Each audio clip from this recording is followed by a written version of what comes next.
नमस्कार, आप देख रही हैं आज की बात और मैं हूं प्रकाश। दोस्तों, क्या कभी आपने सोचा है कि एक देश का राष्ट्रीय सम्मान उसकी सेना, उसके हथियारों, उसकी अर्थव्यवस्था से भी बड़ा रणनीतिक हथियार हो सकता है? क्योंकि जब दुनिया की सबसे ताकतवर ताकतें भी दबाव डालें और आप झुकने से इनकार कर दें, तब आपका सम्मान ही आपकी ढाल बन जाता है। भारत ने ये दिखाया प्रधानमंत्री नरेंद्र मोदी के नेतृत्व में, और अब यही सबक इजरायल को सीखना चाहिए। आज की कहानी उसी राष्ट्रीय सम्मान की है जो न केवल कूटनीति बदल देता है बल्कि दुश्मनों के मनोबल को भी हिला देता है। आइए शुरू करते हैं। अमेरिका, दुनिया का सबसे शक्तिशाली देश, और ट्रंप एक ऐसे राष्ट्रपति जो अपने बयानों से पूरी दुनिया को हिला देते थे। लेकिन जब बात भारत की आई, जब उन्होंने भारत पर दबाव डालने की कोशिश की, तो मोदी जी ने दिखा दिया कि भारत झुकेगा नहीं। 2019-20 का दौर था। भारत और अमेरिका के रिश्तों में खिंचाव बढ़ रहा था। ट्रंप लगातार भारत की आलोचना कर रहे थे। कभी कहते भारत ने टैरिफ बहुत ज्यादा लगाए हैं, कभी कहते भारत रूस के साथ ज्यादा नजदीकी बढ़ा रहा है, कभी सीमा पर पाकिस्तान से तनाव को लेकर बयान देते। इतना ही नहीं, ट्रंप ने भारत की अर्थव्यवस्था को माइनर कहा और यहां तक कह डाला कि मोदी जी यूक्रेन संकट पर बिल्कुल उदासीन है। सोचिए दोस्तों, अमेरिका का राष्ट्रपति खुलेआम इस तरह के बयान दे तो सामान्य नेता शायद झुक जाए, लेकिन मोदी ने उन्होंने 4 बार ट्रंप की कॉल ही उठाने से इनकार कर दिया। जी हां, 4 बार। ये सिर्फ फोन ना उठाना नहीं था, ये एक संदेश था। संदेश ये कि भारत की स्वतंत्रता, भारत का सम्मान किसी भी राष्ट्रपति से बड़ा है। मोदी ने दिखाया कि भारत अब निर्भर नहीं है बल्कि बराबरी से बात करता है। यही वो पल था जब पूरी दुनिया ने महसूस किया कि मोदी भारत के लिए सिर्फ प्रधानमंत्री नहीं बल्कि राष्ट्रीय सम्मान के प्रहरी हैं।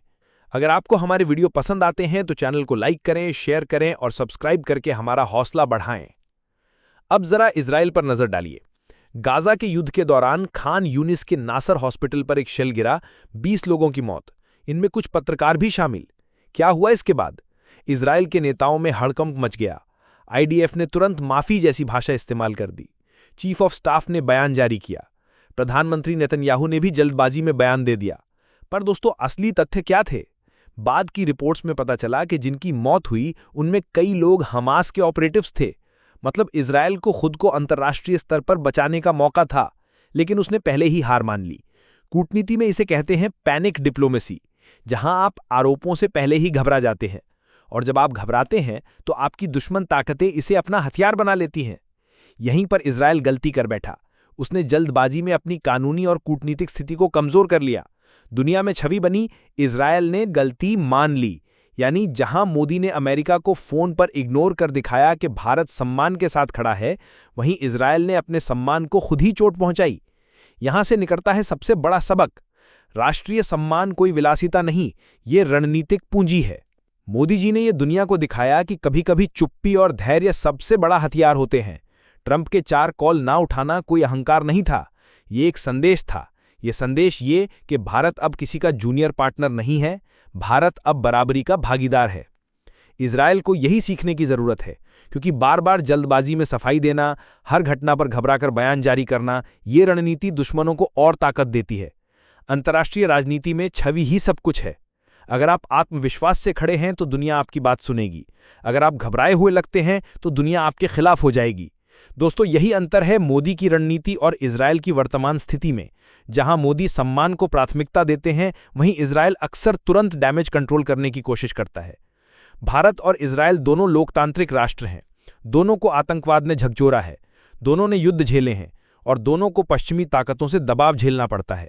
लेकिन जब कूटनीति की बात आती है, भारत ने हाल के वर्षों में दिखाया है कि सम्मान के बिना रिश्ते अधूरे हैं। मोदी ने दुनिया को वसुदैव कुटुंबकम का संदेश दिया, लेकिन झुककर नहीं, बराबरी से। इजरायल अगर मोदी से सीखे तो उसे हर घटना पर जल्दबाजी नहीं करनी चाहिए, बल्कि पहले तथ्यों को सामने आने देना चाहिए, फिर मजबूती से अपनी बात रखनी चाहिए। क्योंकि अंतर्राष्ट्रीय राजनीति में कौन सही है से ज्यादा मायने रखता है कि कौन सही दिख रहा है, और सही वही दिखता है जो आत्मविश्वास और सम्मान से खड़ा हो। दोस्तों, आज की कहानी हमें यही बताती है, राष्ट्रीय सम्मान सिर्फ झंडा फहराने या भाषण देने तक सीमित नहीं है। ये कूटनीति की सबसे बड़ी पूंजी है। मोदी जी ने अमेरिका जैसे सुपर पावर को भी दिखा दिया कि भारत सम्मान से समझौता नहीं करेगा। इजरायल को भी यही रास्ता अपनाना होगा, क्योंकि जब आप अपने सम्मान को प्राथमिकता देते हैं तब पूरी दुनिया आपको गंभीरता से लेती है। सम्मान वो ताकत है जो देश की सीमाओं से भी बड़ी होती है। यही ताकत है जिसने भारत को आज वैश्विक मंच पर चमकाया है और यही ताकत इजराइल को भी अपनानी होगी। अगर आपको हमारे वीडियो पसंद आते हैं तो चैनल को लाइक करें, शेयर करें और सब्सक्राइब करके हमारा हौसला बढ़ाएं।